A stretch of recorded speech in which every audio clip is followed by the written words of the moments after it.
Hello everyone, good evening everyone, hope you all are doing well. आज हम start करने वाले हैं verbs. In verbs we have different kinds. हमारे जो वर्ब्स होते हैं उसके बहुत सारे काइंड्स होते हैं। We have regular verbs, we have irregular verbs, we have transitive verbs, we have intransitive verbs, we have finite verbs, we have non-finite verbs. आज हम इन सब वर्ब्स को डिटेल में पढ़ने वाले हैं to get you understand better how to identify. Suppose हमारे exam में हमें क्वेश्चन दिया होता है identify the underlined verb, the kind of underlined verb. If you are aware, अगर आप अवेयर हैं कौन सी वर्ब का क्या काइंड होता है, then you can easily identify the kind of the underlined verb. Let's start. We are going to start with the topic verb.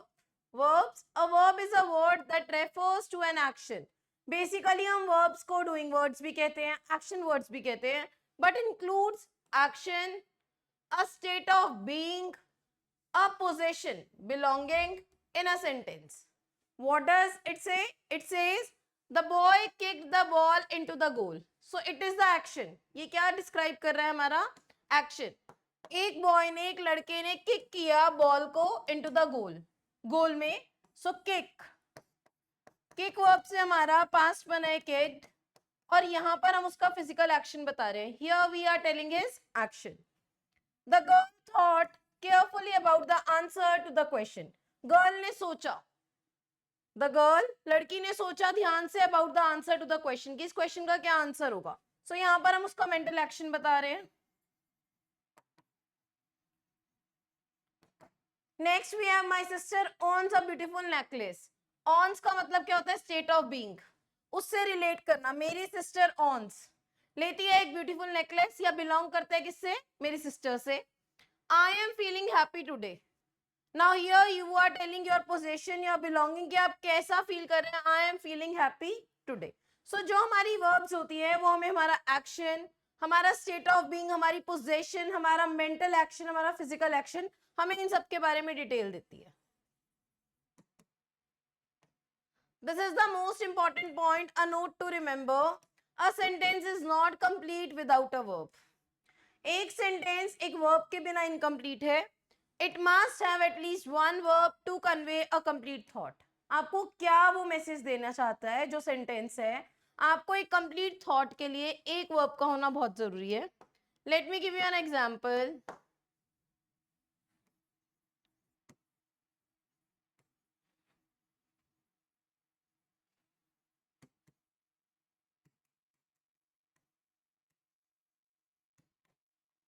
He has completed his masters. इस sentence में अगर हम बात करें तो हमारी मेन वर्ब, जो हमारा एक्शन है वो क्या है? कंप्लीटेड। इसकी हेल्प कर रही है helping verb has. So it is a sentence. ये एक राइट स्ट्रक्चर है सेंटेंस का, क्योंकि बिना वर्ब के एक सेंटेंस इनकम्प्लीट है। ही हिज मास्टर्स। सो बिना वर्ब के तो एक सेंटेंस टोटली इनकम्प्लीट है। Next, he is a doctor. जब आप ये सेंटेंस लिख रहे हैं तो इस सेंटेंस में आपका कोई एक्शन वर्ड नहीं है, बट इन दोज केसेस, ऐसे केस में जिसमें हमारा एक्शन वर्ड नहीं होगा, मेन वर्ब नहीं होती, तो जो हमारी हेल्पिंग वर्ब होती है it acts as main verb. ऐसे केसेस में जो हमारी हेल्पिंग वर्ब होती है वो मेन वर्ब की तरह एक्ट करती है। बहुत सारे एग्जाम्स में क्वेश्चन भी आता है, सेंटेंस दिया होता है, अंडरलाइन किया होता है और पूछा होता है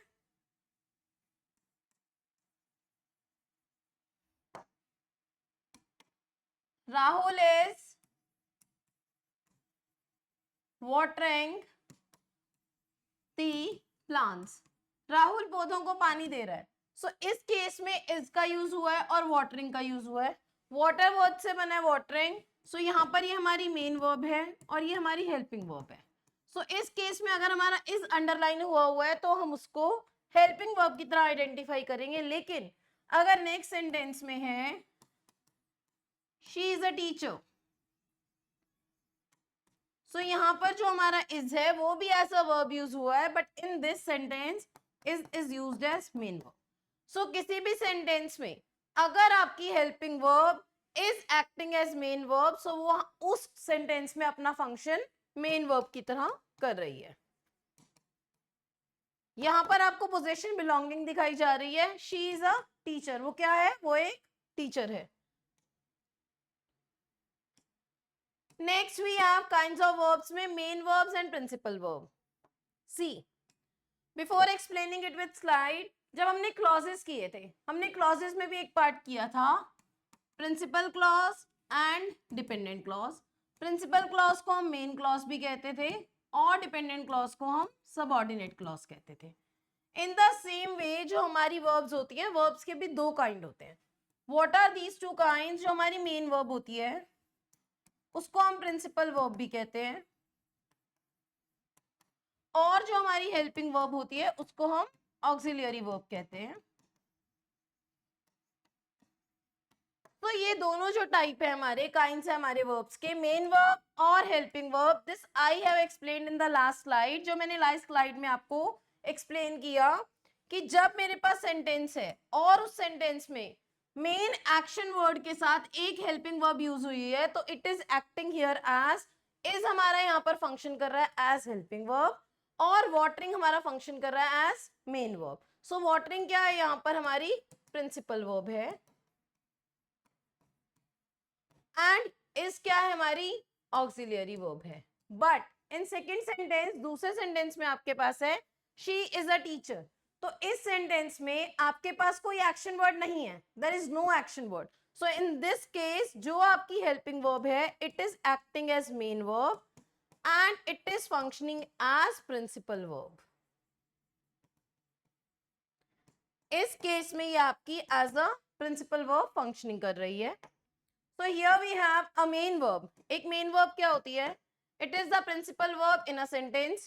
It denotes the action. ये हमें क्या बताती है? Action बताती है performed by the subject. कि जो subject है sentence का, उसने क्या action perform किया है? The student. Subject क्या है हमारा? Student. जो student है studied for her exam last night. रात भर अपने एग्जाम के लिए पढ़ा। Study से बनी है हमारी studied past verb and it is the main verb. It is functioning here as principal verb. I baked a cake. Subject क्या है मेरा? I. और मैंने क्या किया? बेक किया केक को for my friends birthday party, अपनी फ्रेंड की बर्थडे पार्टी के लिए। द कैट, सब्जेक्ट क्या है? कैट। कैट ने चेस किया the mouse around the room. जो हमारा सब्जेक्ट है कैट, चेस से बना हमारा चेस, उसने माउस को चेस करा अराउंड द रूम, रूम में चारों तरफ।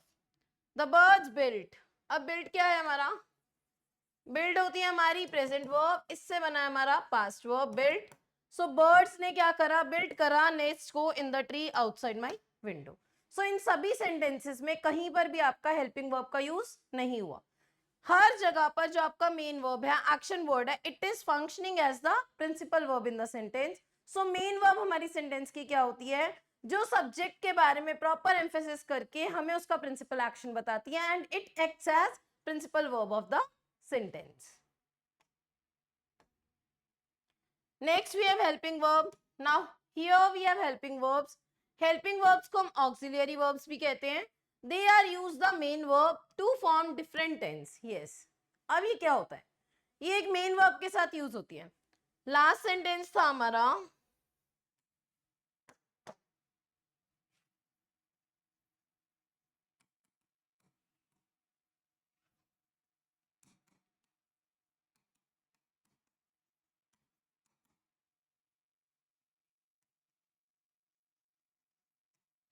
अगर मैं इस सेंटेंस में लिख दूं Rahul was watering the plants, so in दोनों सेंटेंसेस में मैंने हेल्पिंग वर्ब का यूज किया है, और इस सेंटेंस में मैंने इस हेल्पिंग वर्ब का यूज किया है, इसमें मैंने वॉज का यूज किया है। दोनों सेंटेंसेस में मैंने टेंस में चेंज कर दिया। यहां पर मैंने लिखा राहुल पौधों को पानी दे रहा है, यहां मैंने लिखा राहुल पौधों को पानी दे रहा था। सो हमारी जो हेल्पिंग वर्ब होती है वो हमारी मेन वर्ब के साथ लगकर ऐड होकर फंक्शनिंग करके हमें उसका टेंस बताती है। See here we have be की जो हमारी फॉर्म होती है, बहुत सारे फिल इन द ब्लैंक्स में हमें दिया होता है बी, और हमें बोला था राइट यूजेज लिखो वर्ब का. So it is am are was verb. Have की फॉर्म्स क्या होती हैं? Has, have, had. डू की क्या होती है? Do, does, did. ये जब हमने सेंटेंसेस करे थे और सेंटेंसेस को हमने इंटेरोगेटिव सेंटेंस में चेंज करना था या नेगेटिव सेंटेंस में चेंज करना था. So we have done forms of do. Modals can, could, may, might, shall, should, will, would, need, ought, must, etc. So they all are the helping verbs. जो भी हमारे modal verbs होती हैं, be verbs होती हैं, have verbs होती हैं, they all come under helping verbs. And you have understood जो हमारी helping verbs होती हैं, it adds with main verb, links with main verb के साथ link करती है और हमें उस sentence का किस tense में use हुआ है ये बताती हैं. See, next we have transitive verbs. Now transitive verbs होता क्या है? See, किसी भी सेंटेंस का एक जो स्ट्रक्चर होता है वो क्या होता है? Subject plus verb plus object. ये हमारा बेसिक स्ट्रक्चर होता है एक सेंटेंस का. किसी भी सेंटेंस का अगर हम बेसिक स्ट्रक्चर की बात करें तो वो क्या होता है? Subject plus verb plus object. किसी किसी केस में ऐसा होता है कि हमारे सेंटेंसेस में सब्जेक्ट प्लस वर्ब होता है. किसी सेंटेंसेस में हमारा subject plus verb plus direct object होता है प्लस इनडायरेक्ट ऑब्जेक्ट होता है. सो ये हमारा क्या है? बेसिक स्ट्रक्चर है हमारा सेंटेंस का. इसी के बेसिस पर हमारा काइंड डिस्ट्रीब्यूट होता है वर्ब्स का. एक होता है हमारा ट्रांजिटिव. ट्रांजिटिव के ही बेसिस पर आता है एक डाई ट्रांजिटिव. और नेक्स्ट होता है हमारा intransitive. So now what is transitive, what is ditransitive, what is intransitive? Transitive वो verbs होती हैं which has object. एक sentence जिसमें verb के बाद object होता है. आप किसी भी sentence में object का पता कैसे लगा सकते हैं? who और whom से लगा सकते हैं. जिस भी sentence में हमारा object होगा that is transitive. And जिस sentence में we have two objects, हमारे दो ऑब्जेक्ट होंगे, डायरेक्ट ऑब्जेक्ट भी होगा और इनडायरेक्ट ऑब्जेक्ट भी होगा, that is ditransitive. And the last one intransitive. Intransitive होता है नो ऑब्जेक्ट, जिस सेंटेंस में ऑब्जेक्ट नहीं होगा. Let me give you an example.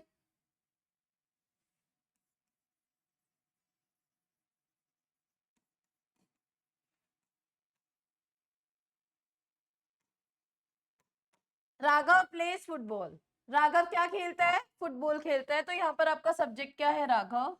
Place क्या है आपकी? Verb.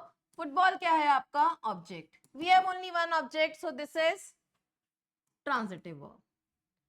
Next I am telling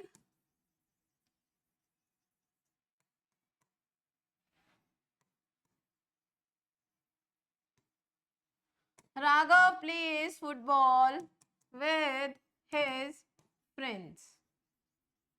Raghav अपने फ्रेंड्स के साथ फुटबॉल खेलता है. तो इस सेंटेंस में आपका सब्जेक्ट क्या है? राघव है. राघव क्या करता है? प्ले करता है. क्या प्ले करता है? What? Football, that is direct object. whom किसके साथ प्ले करता है? हिज फ्रेंड्स, फ्रेंड्स के साथ. Indirect object. जो आपको व्हाट का आंसर देता है वो आपका डायरेक्ट ऑब्जेक्ट होता है और जो आपको whom का आंसर देता है वो आपका इनडायरेक्ट ऑब्जेक्ट होता है. सो इन दिस सेंटेंस आपके पास एक और दो ऑब्जेक्ट हैं, सो that is ditransitive. Next we have I am writing a sentence. Raghav plays well. Raghav कैसा खेलता है? राघव अच्छा खेलता है. Raghav plays well. So इस सेंटेंस में हमारे पास है Raghav subject, plays verb. well क्या है हमारा यहाँ? adverb. It is functioning here as an adverb. So इसमें हमारे पास कोई हमारा ऑब्जेक्ट नहीं है. So it is intransitive verb. Let me explain the same in detail. Transitive verbs. What are transitive verbs? A verb that requires an object. एक ऐसी verb जिसको एक ऑब्जेक्ट की रिक्वायरमेंट होती है, जिसका structure subject plus verb plus object होता है. That is called a transitive verb.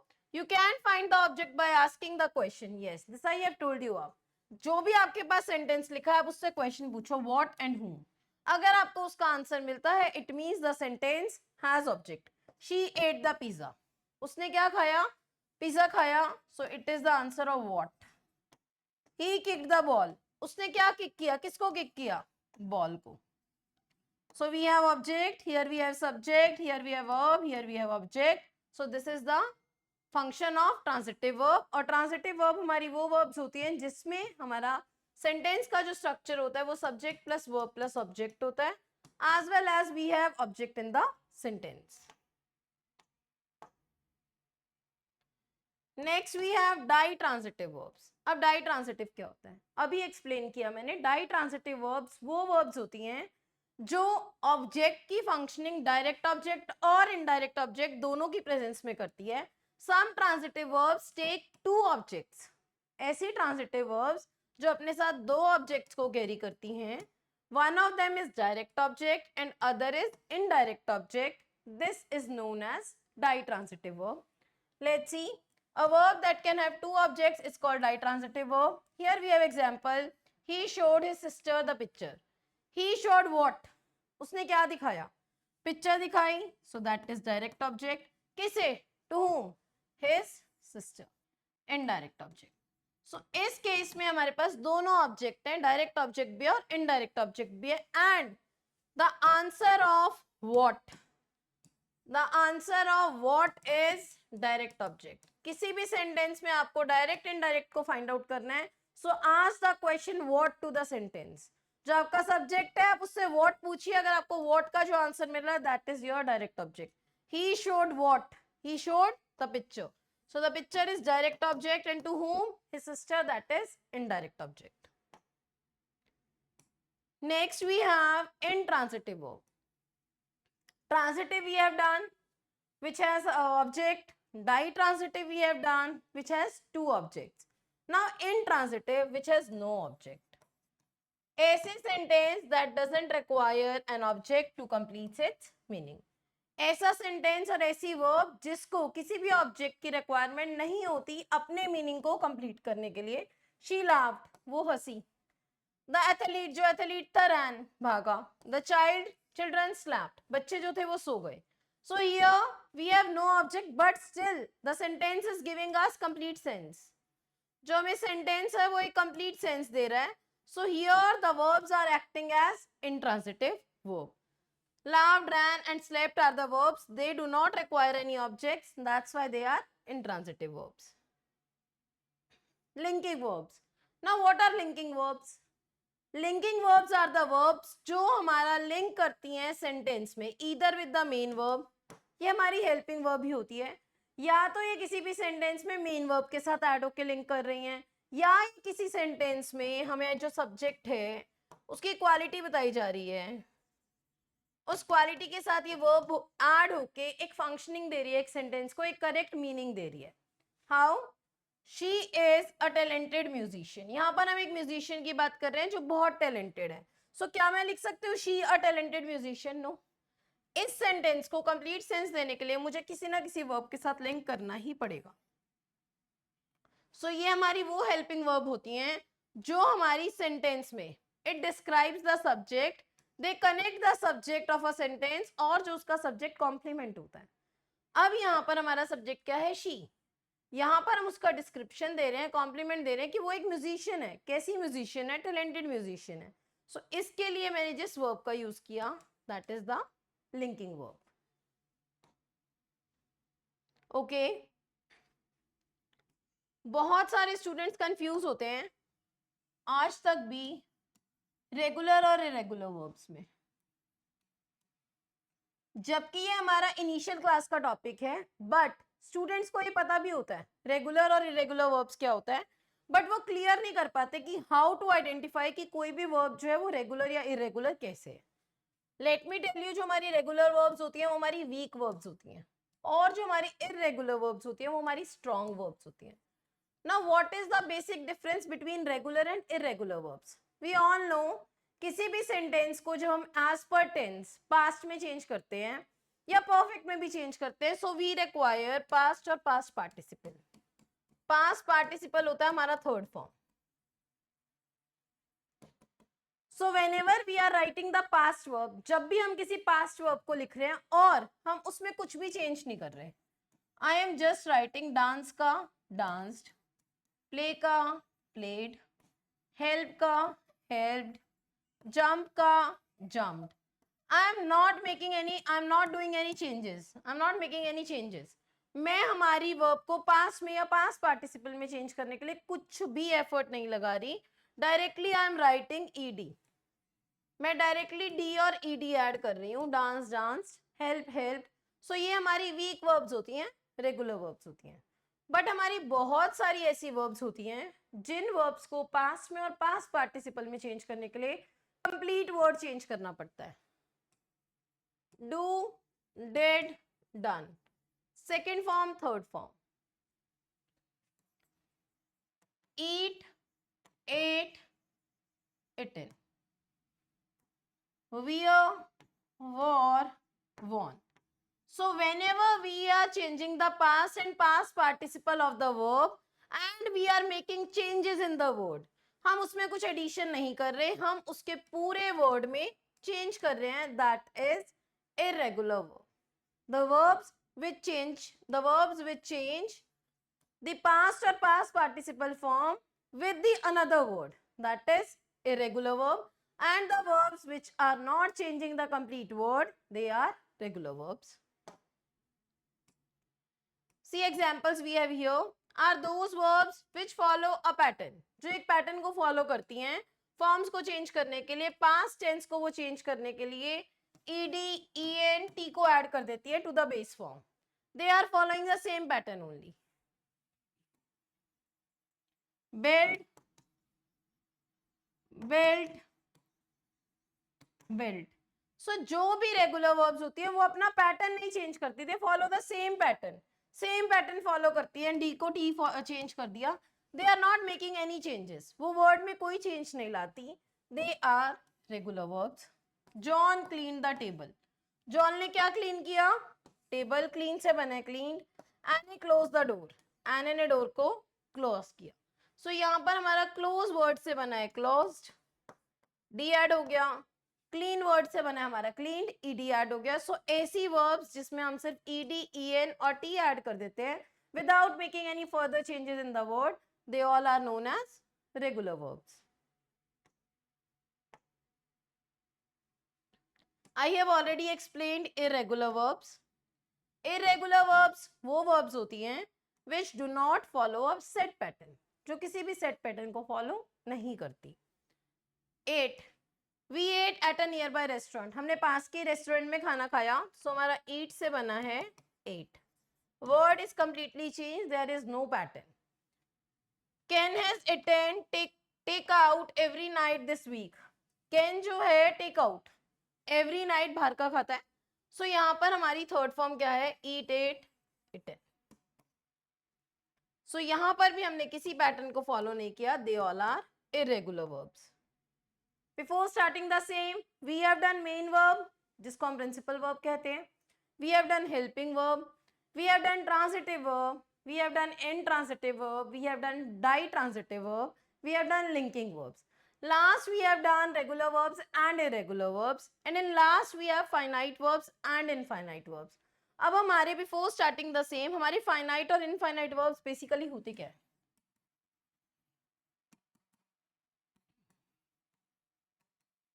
Finite and non-finite. Finite verbs हमारी वो verbs होती हैं जो हमारी as per tense, as per subject change होती है.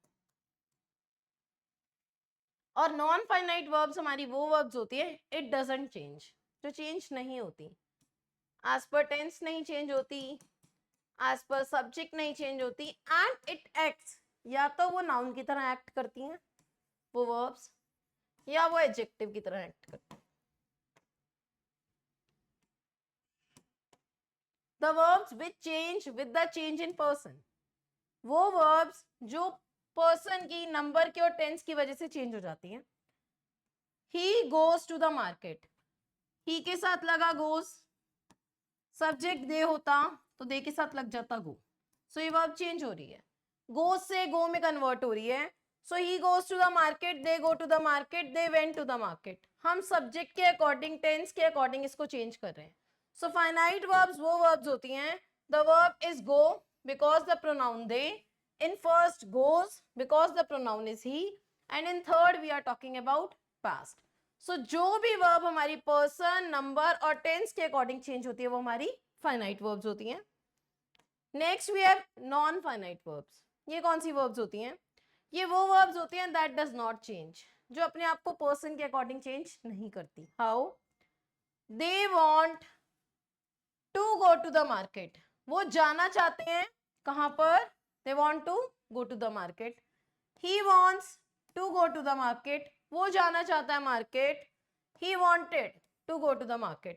वो market जाना चाहता था. So इस sentence में हमारा जो go use हुआ है वो to के साथ use हुआ है, which is functioning as go only in all the three sentences. They want, क्या चाहते हैं वो? To go to the market. और जो हमारी नॉन फाइनाइट वर्ब्स होती हैं उसके फर्दर भी 3 टाइप्स होते हैं, that we will proceed one on one. infinitive, participle and gerund. This we will do later on. Hope you all have understood the kinds of verbs and the identification of verbs. अगर किसी भी sentence में आपको किसी भी verb को underline करके दिया जाता है and it is given to identify the kind, you can easily identify with the help of recalling of all the rules we have discussed today. Hope you all have liked the session. See you again tomorrow with the another topic. Thank you everyone. Thank you for joining.